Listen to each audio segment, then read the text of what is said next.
Hey everyone, my name is Dr. Dolores Tarver. I'm a licensed psychologist here in Georgia, and it is time for the tea. Tea Time with Dr. Tarver is a wellness based podcast.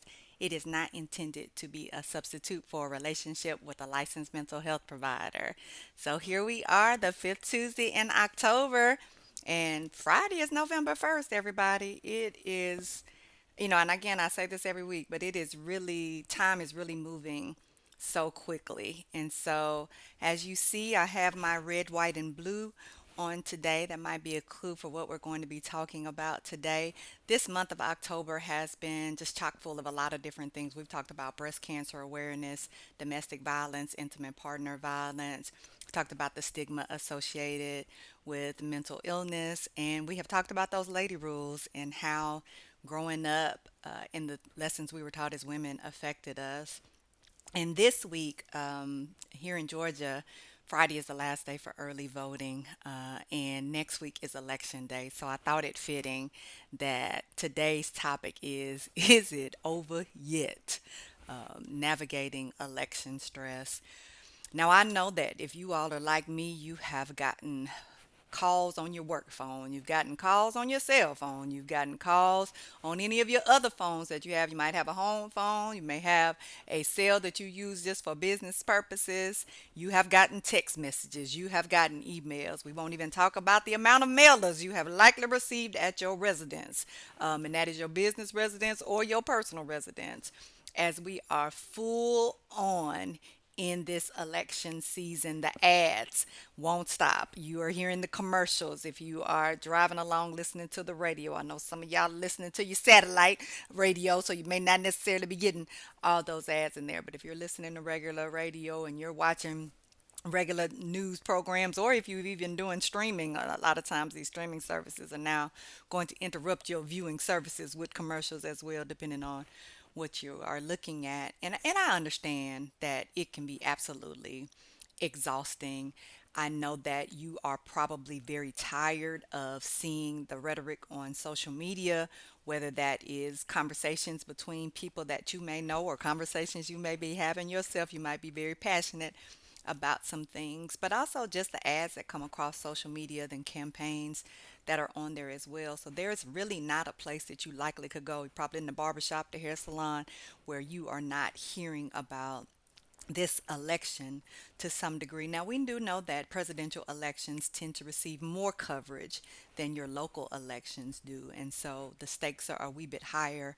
Sometimes people feel when it is a presidential election, though I would argue that your local elections are the ones where you actually, as a voter, have the most power.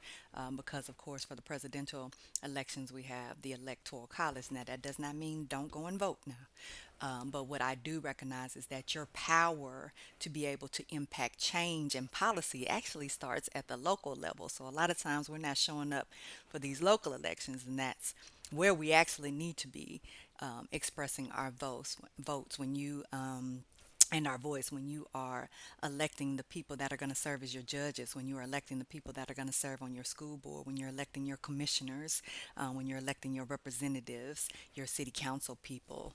Those are where you have the most power to impact the policy. So I digress. So yes, go vote. So I know that a lot of times we're very much apathetic when it comes to the voting process, and we don't think we have a lot of power. I do want to make sure that I spend some time highlighting the importance of your vote, because you do matter and your voice does matter, however you choose to vote. But do your research and make sure that you are voting in your good conscience. So now that that's out of the way, the that was your message to get out and vote. I've done my civic duty on that part. I do want to get into how this election season has affected us and what we want to do to kind of move forward in healthier ways, particularly as next Tuesday is actually election day. So let's talk about it. I'm going to kind of put this in a lot of different categories first, give some examples, and then I'm going to wrap it up with some good self care stuff and some ways to take good care of you, if you don't mind, on this journey. All right, so how I will classify stress is one, I will say relational stress, because I do think voting tends to bring out the best and the worst of us as we are talking about very heated issues in the election cycle. So I think for a lot of you, you probably have had friends, family members, coworkers, church members. It could be any number of people. You might be in organizations with people. And so these discussions are happening, sometimes whether we want them to or not. And a lot of times there can be so much passion behind it, and people can be very almost very dogmatic and rigid in their views. And so discussions go from discussions to sometimes lectures to sometimes very contentious arguments and debates, and it can really sour some things. You probably have seen people post things on social media that you didn't realize they had such a strong opinion about, and that that opinion was so different than yours.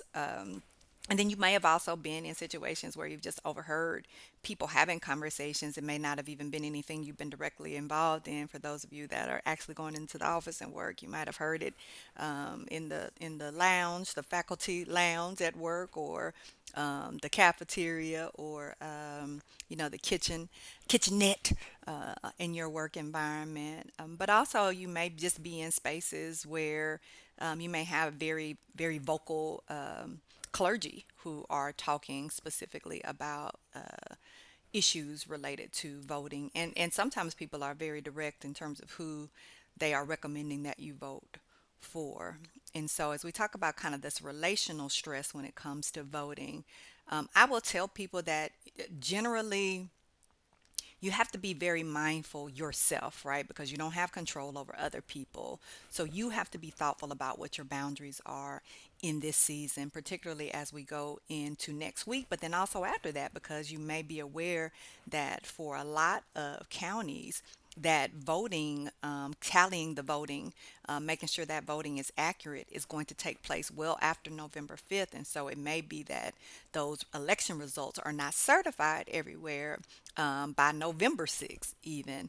It may take the better part of that week in order for those election results to be certified. And so there could yet be discussions even as people are watching results come in.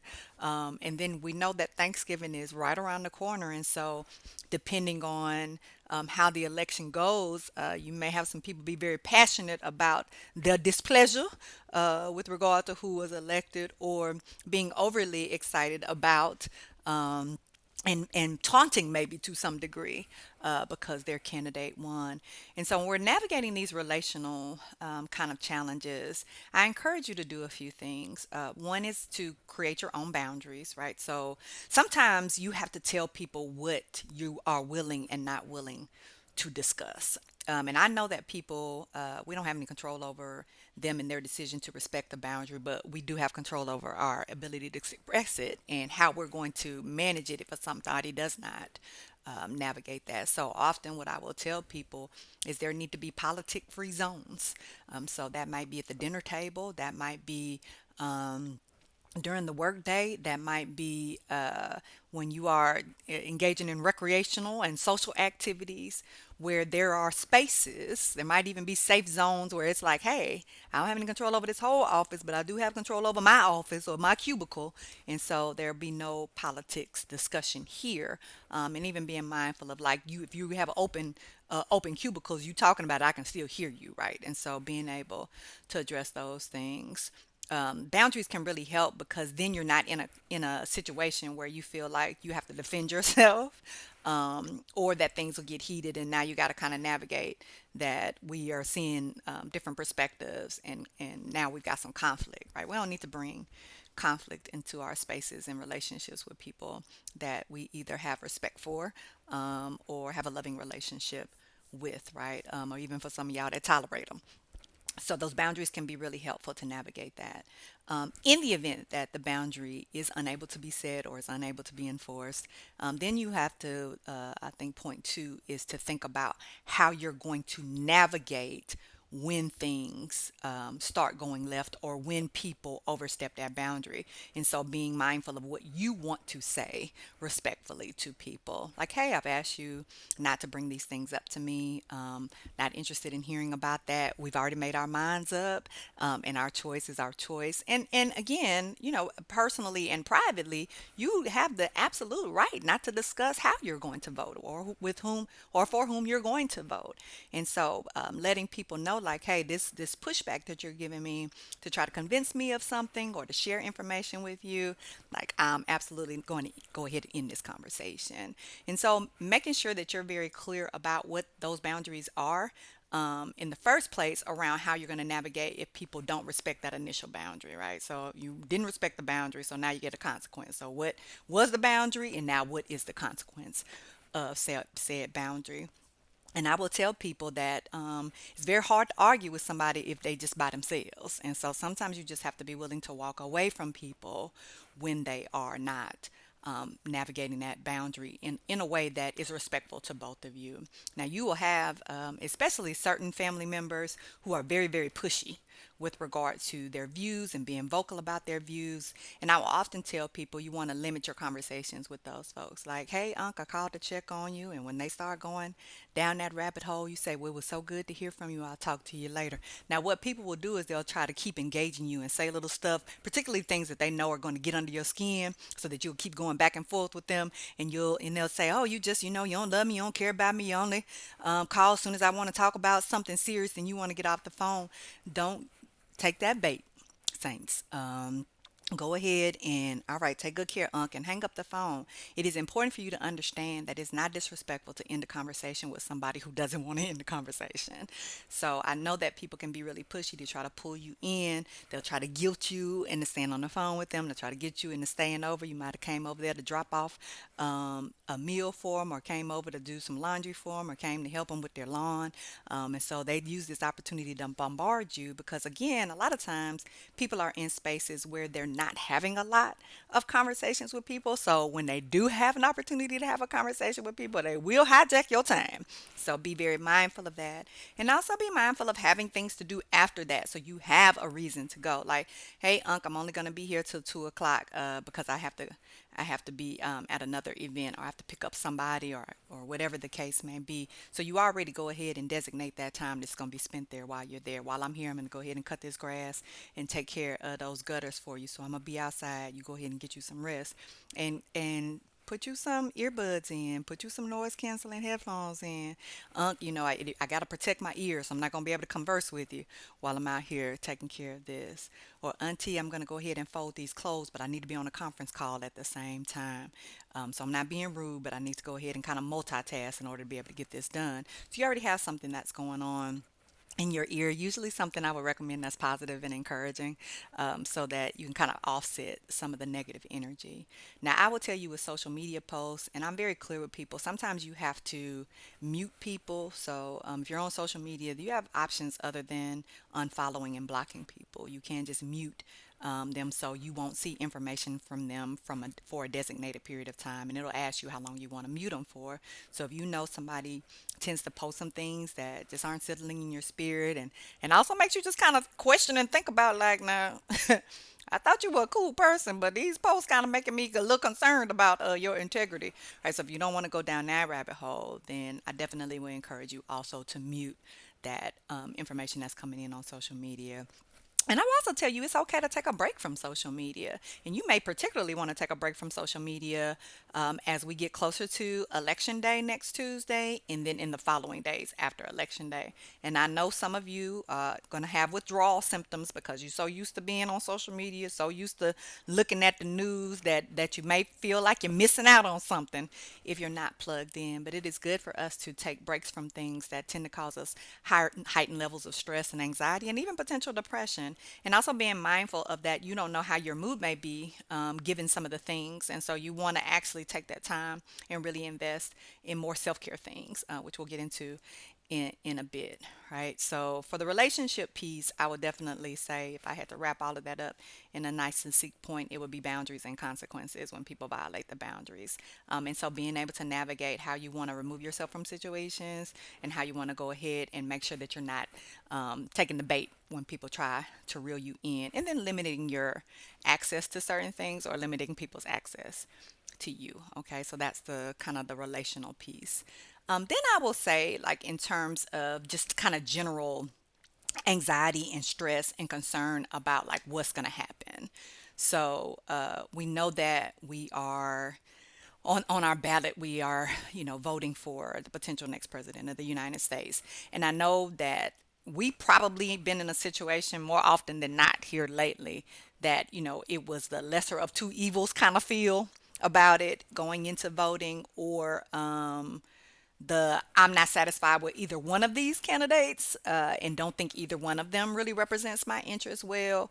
Or it may be I think that whole electoral college piece really, and that was the original Hillary Clinton and Donald Trump election, where I think the electoral college came out a lot more, right? Because we have Hillary Clinton won the popular vote, and then Donald Trump won the electoral college. And I think like for a lot of people, that was their first time understanding how the electoral college works in a presidential election, and it made them just feel very disappointed, kind of more disenfranchised, and as if their voice really didn't matter. And so I think for some people, like they haven't really felt inclined to vote since then because they really don't feel like they have a voice. Like if the electoral college decides that, then what am I taking this time and going to the polls for?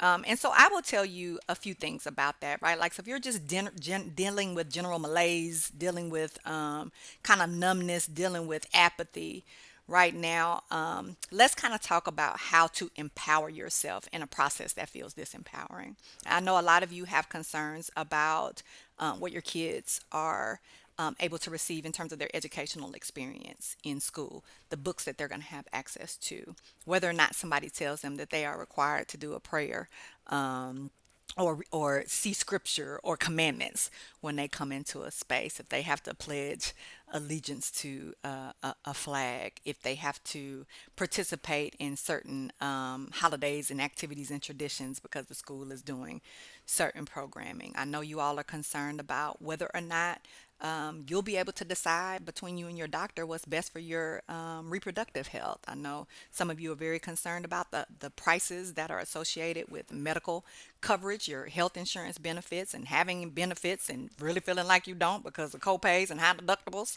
I know you're concerned about being able to get access to your medications. I know you're concerned about Social Security and if that will even be available when it's time for you to be able to draw from it. You're concerned about your retirement. You're concerned about the high price of groceries, the cost of gas, being able to have rights if you've been incarcerated, and not being overly penalized for a crime. So, like, all of these things are very valid things. Litter, noise, affordable housing, right? Like these are all of the things, feeling safe, the crime rates, feeling safe. Like these are all of the things that we're dealing with, and they cause stress within our set, within themselves, and then kind of thinking about like who are the people that I'm now potentially electing that are going to be able to navigate that. So let's talk about how you get control. So one is you get to determine what for you is the issue that you want to be passionate about and you want to be able to have some impact on.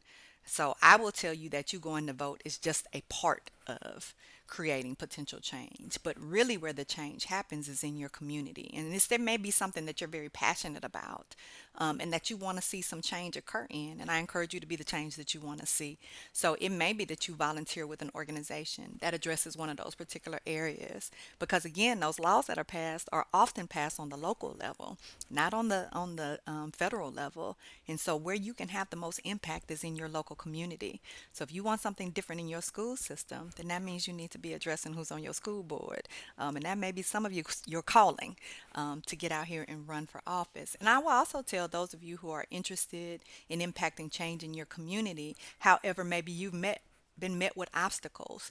Yes, that are people that are going to tear you down, that aren't going to like your ideas, that are going to try to turn people against you, that are going to disparage your name, that are going to try to discourage you from doing that thing that you're passionate about and impacting a change area in your community. So I will also tell you, don't be discouraged when you come up against obstacles. Have you a support system in place that's going to help you be able to navigate those challenges, and don't give up. If there is something that you're passionate about and something that you really want to see happen, know that sometimes change takes time. But however you chip away at it, you will get there eventually. And so you kind of create those things that will allow you to be able to have impact in whatever it may be. Now, everybody, myself included, is not going to be running for office. That's not my calling.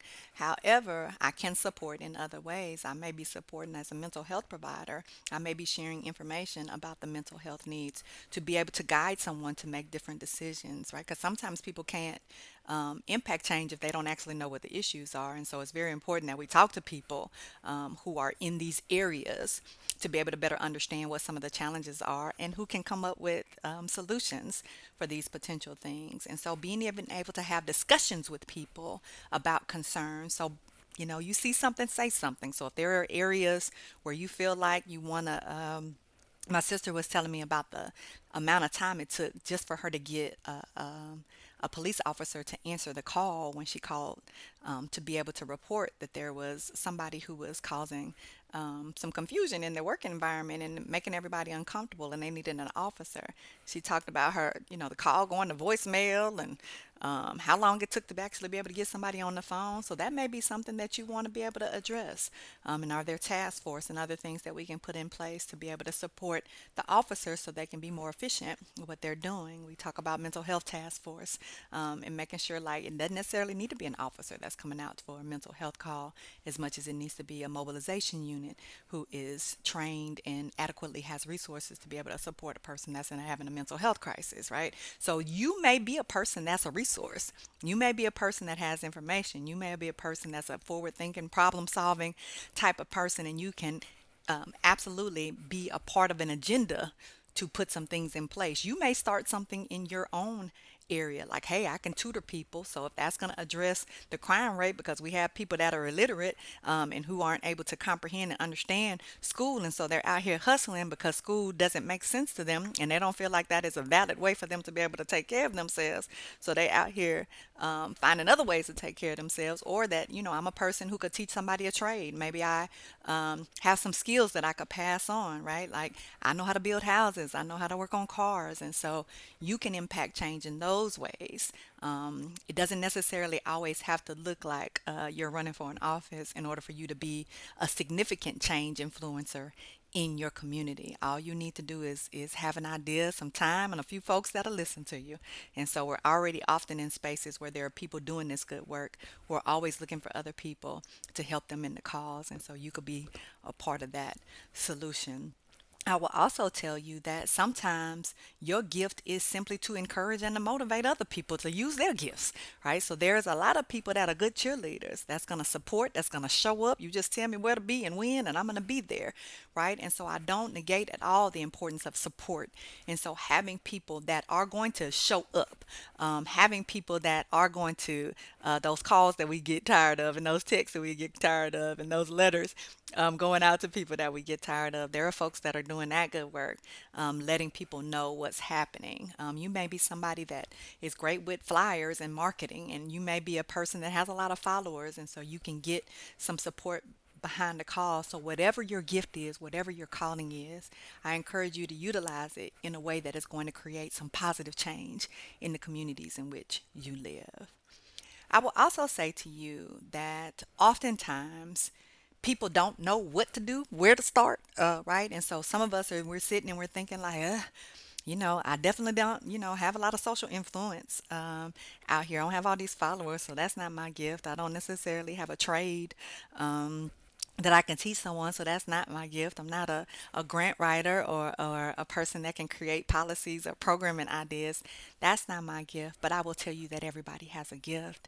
And so sit and really think about what your gift is. Sometimes it's easier for us to see other people's gifts than it is for us to see our own. So you may need a little help with that. So talk to some people around you so they can tell you, like, hey, actually, this is your gift. And once you recognize what that is, then you can create a plan for how you're going to use that to impact change in your community. Okay. I will also tell you that another thing that kind of helps, I think, with apathy is understanding what power you do have. So being informed, I will tell you that oftentimes we are getting information that's not accurate from places that's just easy for us to get information from. I don't mean to step on y'all's TikToks, but sometimes you're actually following people and looking at TikToks, and this is misinformation. In this season, which I think is what feeds a lot of this stress as well, like there's a lot of stuff that's coming out that's not accurate, that's being stated by people who you might have respect for, or you think have education, or you think may be knowledgeable about something because they're passionate about it and it sounds good. I would encourage you to be an informed consumer. Do not just accept what anyone is telling you, and that includes me. Anything I'm telling you, you could absolutely go to the American Psychological Association, to Psychology Today, to the Substance Abuse Mental Health Services Association, like any reputable, credible source, you will be able to back up any information that I'm giving you. It is empirically validated, as we say in my field. And so there shouldn't be anything that I give to you that you shouldn't be able to back up with a reputable site, Center for Disease Control, like, places that are going to be giving you reliable information. So as you're in this season of navigating all of this, because we're in an age where it is not hard to get information, but sometimes it's hard to get accurate information. I would encourage you to consider your sources always. And I will tell you that even about your family members, just because they say it don't mean it's true. So you want to make sure that you're not just trusting a person or a source simply because of who that person is or this source that you haven't been able to verify. Because there are a lot of people with strong voices out there that are not giving you accurate information, and they might look good while they're doing it, and you may think, oh, this person is really knowledgeable, and they're really just a person that's been set up as a plant. There are a lot of bots that'll comment. There are literally, unfortunately, people who want to separate us, disenfranchise us, have this division, cause us to have this stress, because then we won't actually move. Right? So one of the biggest tools that people have to stop anything from going forward is to cause you to question whether or not it actually is something that is worth fighting for. So you're worth it. And the issues that are important to you and your families are worth it as well. So I definitely encourage you to not allow anyone to stop you from doing the things that's going to benefit you, that's going to benefit your family, simply because they try to make you feel like you're powerless and that the people who you're electing are incapable. So I do also want to highlight, too, in this learning about things, that there are teams to everything. So you have a president of an organization, and that includes the president of the United States, but they have members, cabinet members, senators, congress people that are actually also working together to move up this chain, right? And so it is not a single person that's doing anything. And so it's important for you to recognize that they have a support team in place too. And so their support team is just as important as they are, and making sure that they have the right people in place. Guess what? We elect them folks too. Um, and so that being an informed consumer is one of the best ways to navigate your stress as well, because then you can kind of quiet the noise and separate out what's fact from what's fiction. Clickbait is a term that you'll hear a lot. Like people will have these articles, they'll have these reels, and the title of it or what it looks like it's addressing will catch your attention. And so you get caught up in that and not really realizing that this information isn't accurate. Okay. I will also say to you, self care, right? Like in general, and this is the basics, this is going to help you through any time of stress. You have to get adequate rest. You have to hydrate yourself. do your exercise, do your mindfulness and your meditation. If you're a person that reads scripture, read scriptures for encouragement, scriptures that remind you that you're protected, you're loved, and you're covered, and that no matter what happens, you already have everything you need to be able to address it. And that you have the faith support that you need in order to be able to navigate it. I will also tell you that whatever your, just like you have a voting plan for how you're going to go and vote, you need to have a plan for election day and the days following election day. So this year, I'm actually taking the day off after election day because I know there's going to be a lot of stuff, and I just don't want to have all of that in my purview. So I'm going to take that and do some self care stuff and watch some good movies and have some good food and really just kind of enjoy myself because what'll happen is I'll ruminate. Right now, I'll be thinking, and I'll be watching the polls and watching the numbers and trying to predict things, and that isn't really healthy for me. And so now that I've learned that about myself, it's important for me to be able to identify healthy ways of avoidance instead of like the escaping that could end up being substances, that could end up being binging on stuff that's not really good for me to be watching. That could end up being like, oh, well, let me get over here and talk to other people who are also ruminating and worried, right? Um, and so I want to make sure that I am attending to the things that are going to allow me to be well. So I'm going to get up and exercise that morning. I'm going to do a little mindful practice. I throw a little Pilates in there that keeps my mind off stuff. But also, I'm going to really try to engage in good thought stopping. So, a thought will come in. We've talked about you get 35,000 plus thoughts a day. And so it's very easy for those things to be negative and anxiety provoking and stressful or depressing. And so being very mindful for me of like, no, ma'am, not today. And making sure that I have other things that are empowering to focus on. And I do believe in affirmations. I know a lot of people feel like affirmations don't work. Like, you can't just convince yourself something is true by saying it over and over again. But as I will tell you, as I alluded to earlier, like, yeah, the research does suggest that it is true, that you absolutely can change up the course of how you're thinking by being intentional about placing positive thoughts in there. I definitely like a good mantra. I like a good um, kind of a theme song to get you going and empowered. And so I've got a de-stress playlist that I have that's fun songs, that's encouraging songs, got some songs of faith in there, but just reminding me that everything's gonna be all right. And so I will put that on, especially if I'm just around the house. Or I don't tend to listen to music when I work out because I'll be about to die, so I need all my faculties available to keep myself upright. But afterwards, I definitely do. I'm not going to look at the news that morning because I already know that that's going to be anxiety provoking for me. And so instead, I'm going to probably do a little drawing, a little coloring. I like to color. I like to put together puzzles. Just things that allow you to be able to see beauty. I love a good cartoon. I've talked to you all about that before. Happy endings. I like a good happy ending. Um, but also just not having conversations with people around me about elections. And so that's going to be the election free zone that next day. We'll not be discussing elections. And I think I'm also going to, like, take that break from social media as well, in addition to the news. And I'll probably do a little writing because I think writing like helps and I feel like when I am doing the things that I'm purposed to do, so this book for me has been an ongoing journal because it's a struggle to write sometimes. To be able to do that, that will make me feel like I'm doing something positive and doing something that's going to ultimately help. But I'm also just, good compassion for myself, good grace for myself, loving on myself, being really intentional about doing that. I love a good stuffed animal and a good soft blanket.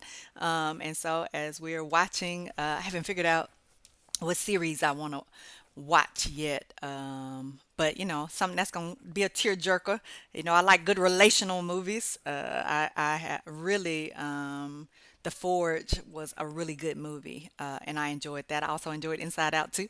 I think I talked about both of those here over the past several weeks. And so things like that that I want to be intentional about that remind me of humanity and kindness, and that we can work together, that we can grow, that we can learn from each other, that we can work through things and resolve things effectively without it being chaotic. So that's the space I'll be living in. And I encourage you to think about what that space may look like for you as you're navigating your stress in this election season. Everybody's path looks a little different. Some of you may not be stressed at all. However, I suspect if you tuned into this, you're probably feeling a little something. And so taking good care of you is definitely how I would end this.